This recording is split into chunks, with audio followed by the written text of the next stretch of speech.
پی ایچ ډي پکې اوس ډېر رالو خو چې کوم اعلی معیار دی هغه لا مونږ نه دی حاصل کړی او دا مونږ بیا بیا وایو که مونږ له کیمسټري نه راځي که مونږ له فزیکس نه راځي که مونږ له اکنامکس نه راځي نو ګیله رانه څوک نه کوي خو که مونږ له پښتو نه راځي نو دا ډېره د ملامت او د شرم خبره ده ځکه د پښتنو دا مرکز دی او پښتو ژبه کې چې کمزوري وي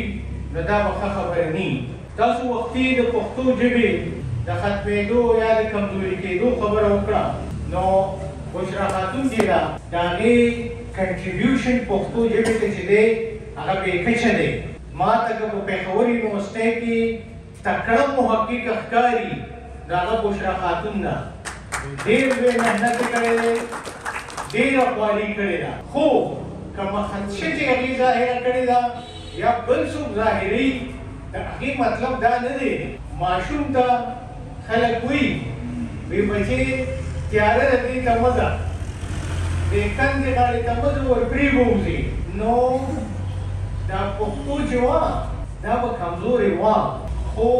زموږ نه مخکې دې ادوارو کې داسې خلک پیدا شوي دی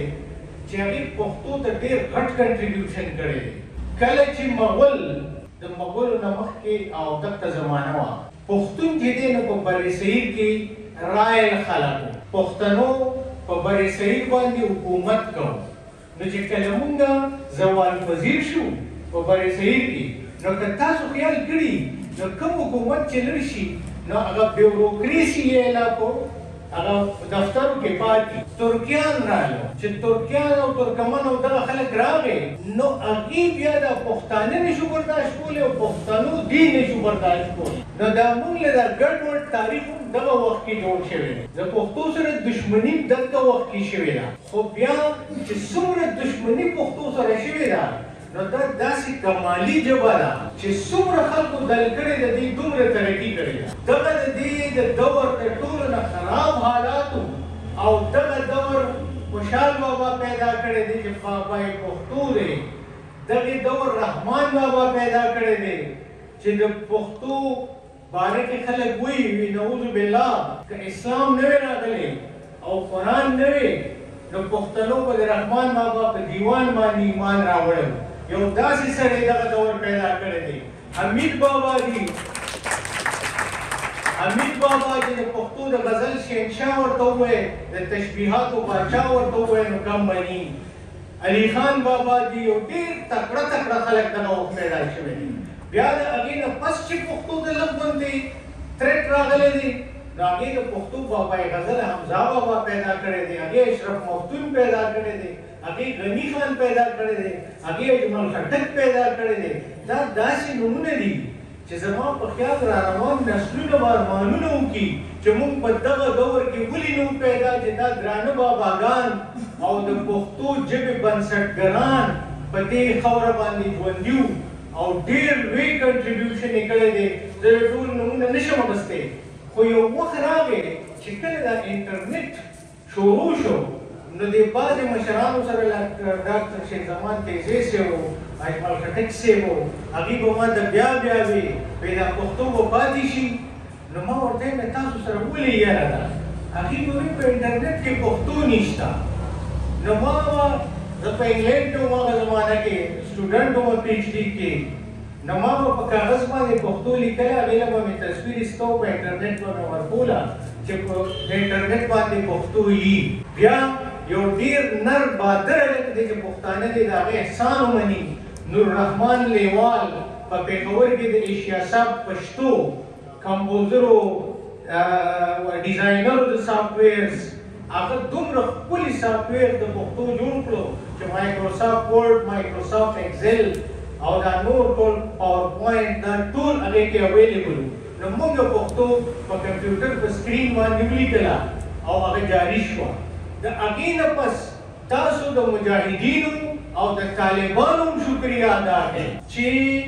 نبي مصداق صاحب د پی ایچ ډي سټوډنټ و انګلینډ ته لاړ او دغه وخت کې د روس او د افغانستان هغه کشمکش شروع دا 1980 کال و نو نبي مصداق صاحب ما ته وایي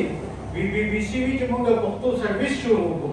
د نبی مصداق سے پښتو خپل پی ایچ ډي پرېښوده او